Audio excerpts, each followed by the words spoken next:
ജി.വി. ഹരി കഴിഞ്ഞ 10 വർഷമായി പ്രതിപക്ഷത്തിരിക്കുന്നു. ഇതൊരു ജീവൻ മരണ പോരാട്ടമാണ്. എവിടെയെങ്കിലും പാളിച്ചകൾ സംഭവിച്ചിട്ടുണ്ടോ?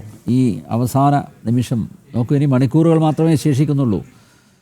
ഞാൻ അതിലേക്ക് വരാം. അതിനു മുമ്പ് എനിക്ക് പറയാനുള്ളൊരു പ്രധാനപ്പെട്ട കാര്യം, ഈ ചർച്ചയ്ക്ക് ശേഷം മിക്കവാറും ഞാൻ തന്നെ ശ്രീജിത്ത് പണിക്കർക്കെതിരെ കേസ് കൊടുക്കേണ്ട സാഹചര്യമാണ്. കാരണം ഒരു മനുഷ്യനോട് ഇങ്ങനെയൊക്കെ ചോദ്യങ്ങൾ ചോദിക്കാൻ പാടുണ്ടോ അദ്ദേഹം? അത് ശരിയായിട്ടുള്ളൊരു കാര്യമല്ല. അത് ആ ഒരു സ്പിരിറ്റിലാണ് ശ്രീ ജലീൽ പനല്ലൂർ ആ ഒരു സ്പിരിറ്റിലാണ്.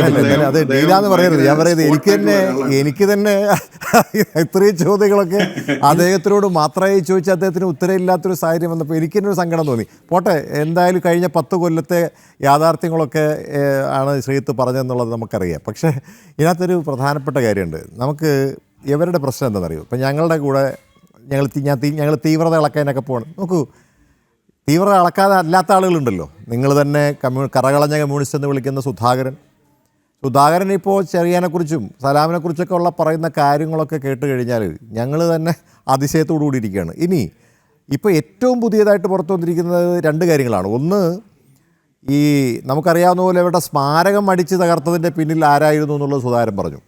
ഇന്ന് 2 മന്ത്രിമാർ തമ്മിലിട്ടുള്ള നേരത്തെ ഇവിടെ ശ്രീത്ത് പറഞ്ഞതുപോലെ മാത്യു പുറത്തുവിട്ടിട്ടുള്ള ഒരു പ്രധാനപ്പെട്ടിട്ടുള്ള ഒരു ഓഡിയോ ഉണ്ട്. ഈ ഓഡിയോയിൽ നമ്മുടെ കേരളത്തിലെ ഇപ്പോൾ പ്രളയത്തെക്കുറിച്ചൊക്കെ ശ്രീ ജലീൽ സംസാരിക്കുന്ന കേട്ടു. എങ്ങനെയാണ് ആ പ്രളയം ഉണ്ടായിട്ടുള്ളത് എന്നുള്ളത് നമുക്കിന്ന് ബോധ്യപ്പെട്ടിട്ടുണ്ട്. എന്തുകൊണ്ടാണ്, ആർക്ക് വേണ്ടിയിട്ടാണ് ആ പ്രളയം ഉണ്ടാക്കിയതെന്ന് ബോധ്യപ്പെട്ടിട്ടുണ്ട്. ഇതൊക്കെ ഞങ്ങളുടെ മുമ്പിലേക്ക്, അല്ലെങ്കിൽ കേരളത്തിലെ ജനങ്ങളുടെ മുമ്പിലേക്ക് വരുമ്പോൾ അല്ലേ ഞങ്ങൾക്ക് അതിനകത്ത് ഭയമൊന്നുമില്ല.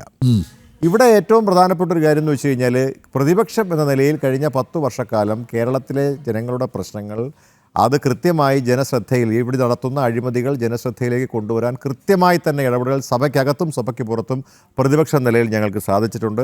അത് കേരളത്തിലെ ജനങ്ങൾക്ക് സമരങ്ങൾ വിജയിപ്പിച്ചെടുക്കാനായി ഒരുപാട്. ഞാൻ പറയട്ടെ, ഇപ്പോൾ സമരം വിജയിപ്പിച്ചെടുക്കുക എന്ന് പറയുന്നത് വണ്ടി കത്തിച്ചോ അല്ലെങ്കിൽ ആളുകളെ ആക്രമിച്ചൊന്നുമല്ല. ജനശ്രദ്ധയിലേക്ക് കാര്യങ്ങൾ കൊണ്ടുവരിക എന്നുള്ളതാണ്. ജനങ്ങളുടെ ശ്രദ്ധയിൽപ്പെടുത്തുക, അതിന് കൃത്യമായ ബദലുകൾ വെക്കുക എന്നുള്ളതാണ് ഏറ്റവും പ്രധാനപ്പെട്ട കാര്യം. മാത്രമല്ല, പ്രതിപക്ഷവും ഭരണപക്ഷവും ഒരുമിച്ച് പല പ്രമേയങ്ങളും പാസ്സാക്കി. അല്ല, അത് സ്വാഭാവികമായിട്ടും കേരളം എന്ന് പറയുന്നതിനെ ഒന്നായി കാണുമ്പോൾ സ്വാഭാവികമായി ചില കാര്യങ്ങൾക്കെതിരെ ഒറ്റുമിച്ച് നിൽക്കേണ്ടി വരും. കേരളത്തിൻ്റെ വികസനത്തെ മൊത്തമായി കാണുമ്പോൾ അതിനകത്ത് ഒരുമിച്ച് നിന്ന് പ്രവർത്തിക്കുന്നതിന് തെറ്റുണ്ടെന്ന് ഞാൻ വിചാരിക്കുന്നില്ല. അതിനകത്ത് ഒരു ശരികേടും ഉണ്ടെന്ന് ഞാൻ വിചാരിക്കുന്നില്ല. ഇവിടെ ജയേന്ദ്രൻ മാഷ് ചോദിച്ച 2-3 ചോദ്യങ്ങൾ കൂടെ ഉത്തരം പറയേണ്ടതുണ്ട്. എന്നിട്ട് ഞാൻ അല്ല ചോദിച്ചോദിക്കുക. അദ്ദേഹം പറഞ്ഞു ഇന്ദിരാഗാന്ധി.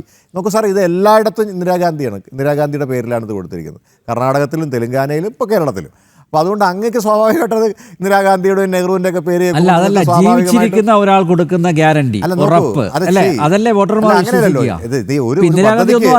ഒരു പദ്ധതിക്ക് പേരിടുമ്പോൾ ഇന്ദിരാഗാന്ധിയുടെ പേരിൽ ഞങ്ങൾ ആ പദ്ധതിക്ക് പേരിട്ടത് ഞങ്ങളുടെ ഒരു പ്രൊഗേറ്റീവ് ആണല്ലോ. അതിനകത്ത് ഇപ്പോൾ നിങ്ങളാരും ഇപ്പോൾ അവർ പറയുന്ന പോലെ ചെയ്യണം എന്നൊന്നും പറയാൻ കഴിയില്ലല്ലോ. ഇപ്പോൾ BJP പറയുമ്പോൾ ഞങ്ങൾക്ക് പ്രവർത്തിക്കാൻ പറ്റും ഇല്ല. അപ്പം ഞങ്ങൾക്ക് ഇഷ്ടമുള്ള ആളിനെ ഞങ്ങളുടെ ഇന്ത്യയിൽ ഒരു രാഹുൽ ഉറപ്പ് കൊടുക്കുകയാണെങ്കിൽ അത് പാലിക്കാൻ അദ്ദേഹത്തിന് പറ്റില്ല. തീർച്ചയായിട്ടും രാഹുൽ എന്തൊക്കെ പാലിച്ചിട്ടുണ്ട്. രാഹുൽ ഗാന്ധി അതൊക്കെ പാലിച്ചിട്ടുണ്ട്. ഇനി ഇന്ദിരാഗാന്ധിയുടെ പേരിൽ മാത്രമല്ല, അതിനകത്ത് തന്നെ ശ്രീ ഉമ്മൻചാണ്ടിയുടെ പേരിൽ നമ്മൾ 25 ലക്ഷം രൂപയുടെ ഇൻഷുറൻസ് പദ്ധതി കൊടുത്തിട്ടുണ്ടല്ലോ. ഇൻഷുറൻസ് പദ്ധതിൻ്റെ പേര് ശ്രീ ഉമ്മൻചാണ്ടിയുടെ പേരിലാണ്.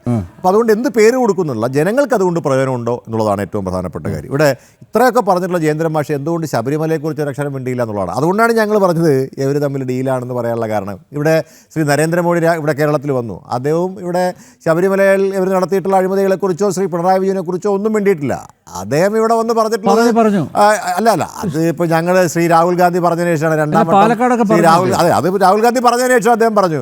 അതായത് ഡീലിനെ കുറിച്ച് പറഞ്ഞപ്പോൾ അതിൽ നിന്ന് രക്ഷപ്പെടാൻ വേണ്ടിയിട്ട് ഈ നരേന്ദ്രമോദി പാലക്കാട് പറഞ്ഞിട്ടുള്ളത് യാഥാർത്ഥ്യമാണ്. അതിനു മുമ്പ് ആദ്യഘട്ടം തിരുവനന്തപുരത്ത് വന്നപ്പോൾ. ഇനി മാഷ് തിരുവനന്തപുരത്തിൻ്റെ നഗരസഭയുടെ കാര്യം പറഞ്ഞു. നഗരസഭയെ ഇവിടെ വന്നു കഴിഞ്ഞാൽ ഇവിടെ തേനും പാലും ഒഴുക്കുന്നുള്ളതായിരുന്നു പ്രഖ്യാപനം. ഇവിടെ 4-5 മാസമായി ഇവിടെ പ്രധാനമന്ത്രി വന്ന് വലിയ പ്രഖ്യാപനങ്ങൾ നടത്തുമെന്ന് പറഞ്ഞു. ഞാനും അല്ലും ഇവിടെ ഇതേ വേദി ഇരുന്നിട്ട് ഞങ്ങൾ വലിയ ഡിസ്കഷനൊക്കെ നടത്തി. ഞാനും അല്ലും ഉണ്ടായിരുന്നു. അതിന് ഓർമ്മ ഉണ്ടാവും ഇല്ല? ഭയങ്കര പ്രഖ്യാപനം നാളെ ഒരു പ്രഖ്യാപനം ഉണ്ടായില്ല മാഷേ. അത് മനസ്സിലാക്കേണ്ട ഒരു പ്രധാനപ്പെട്ട കാര്യം, നമ്മളൊരു സർക്കാർ സംവിധാനത്തിലേക്ക് വരുമ്പോൾ ചില കാര്യങ്ങൾ പ്രഖ്യാപിക്കുന്നതിനും നടപ്പിലാക്കുന്നതിനൊക്കെ പരിമിതിയുണ്ട്.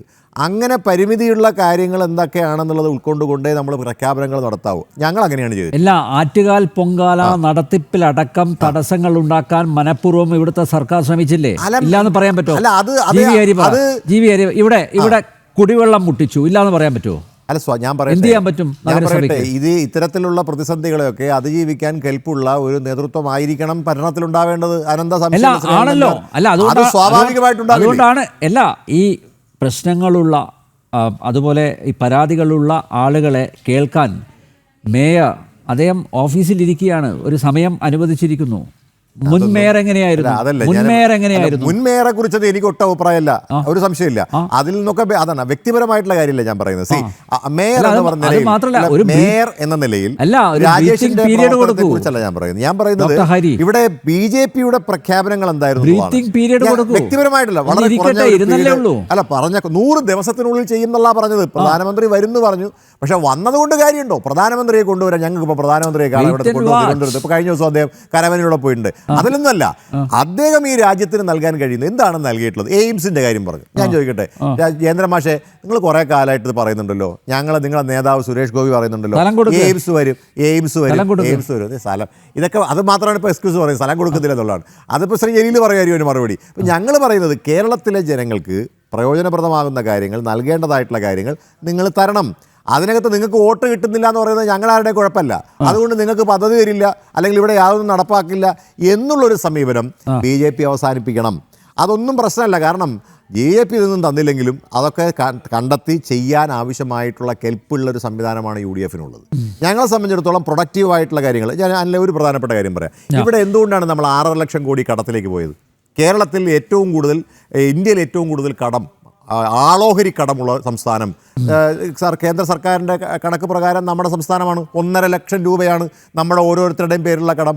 ഈ കടം ഉണ്ടാകുന്നതുകൊണ്ട് കുഴപ്പമൊന്നുമില്ല. ഞാൻ എപ്പോഴും പറയാറുണ്ട്, വ്യക്തി ആയിക്കോട്ടെ അല്ലെങ്കിൽ ഗവൺമെൻറ് ആയിക്കോട്ടെ, കടമെടുക്കുന്നതിന് കുഴപ്പമില്ല. എന്തിനാണ്? പ്രൊഡക്റ്റീവായിട്ടുള്ള കാര്യങ്ങളിലും പദ്ധതികളിൽ ഇൻവെസ്റ്റ് ചെയ്യാനായിട്ടാണ് പണം എടുക്കേണ്ടത്. പക്ഷേ ഇവിടെ എന്താ സംഭവിക്കുന്നതെന്നറിയോ? കേരളത്തിൽ ഇത്രയും വലിയ കടം നമുക്ക് ബാധ്യതയായിട്ട് മാറാനുള്ള കാരണം എടുത്ത പണം മുഴുവൻ പ്രൊഡക്റ്റീവ് അല്ലാത്ത മേഖലകളിൽ അല്ലെങ്കിൽ ഇടുകയും അവിടെ വളരെയധികം അതിനകത്ത് ഒരുപാട് തരത്തിലുള്ള അഴിമതികൾ നടത്തുകയും ഈ സർക്കാർ ചെയ്തിട്ടുണ്ട്. 6.5 ലക്ഷം കോടിയാണ് കേരളത്തിൻ്റെ കടം എന്ന് പറയുന്നത്. അത് കേരളത്തിൽ, ഇന്ത്യയിൽ വേറെ ഒരു സംസ്ഥാനത്തിന് ഇത്രയും കടമില്ല.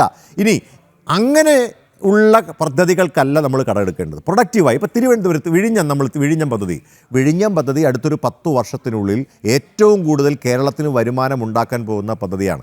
ആ പദ്ധതി ഉമ്മൻചാണ്ടി കൊണ്ടുവന്നു. 5000 കോടി രൂപയുടെ പദ്ധതിയായിരുന്നു ആ പദ്ധതി.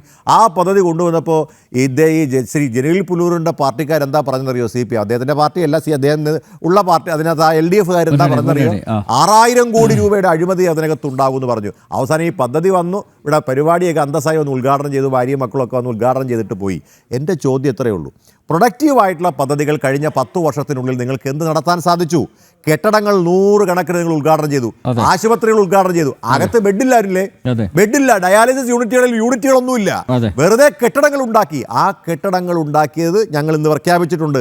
ശ്രീ KC വേണുഗോപാൽ പറഞ്ഞിട്ടുണ്ട്, ഊരാളുങ്കൽ സൊസൈറ്റിയെ അന്വേഷണം വിധേയമാക്കുമെന്നുള്ള കാര്യത്തിൽ സംശയം വേണ്ട. അത്രയ്ക്ക് വലിയ അഴിമതി ഊരാളുങ്കൽ സൊസൈറ്റിയിലൂടെ നടത്തിയിട്ടുണ്ടെന്ന് രാവിലെ ശ്രീ KC വേണുഗോപാൽ ഇന്ന് പത്രസമ്മേളനം നടത്തി പറഞ്ഞിട്ടുണ്ട്. ഇത് മാത്രമാണ് കഴിഞ്ഞ 10 കൊല്ലം ഇവിടെ ഉണ്ടായിട്ടുള്ളത്. അതുകൊണ്ട് ഇവിടെ BJPക്ക് നേട്ടം പറയാനൊന്നുമില്ല. അത് റിസൾട്ട് വരുമ്പോൾ നിങ്ങൾക്ക് മനസ്സിലാവും. അതോടൊപ്പം തന്നെ LDFനെ കുറിച്ച് കാര്യങ്ങളൊക്കെ കൂടുതലായിട്ട് ഇവിടെ നമ്മൾ സംസാരിച്ചു. ഒരു കാര്യം ഞാൻ അല്ലേ പറയാം, ഞങ്ങൾ വളരെ ശുഭാപ്തി വിശ്വാസത്തിലാണ്. 100ലേറെ സീറ്റുകൾ നേടി ഞങ്ങൾ അധികാരത്തിൽ വരും. ഓക്കെ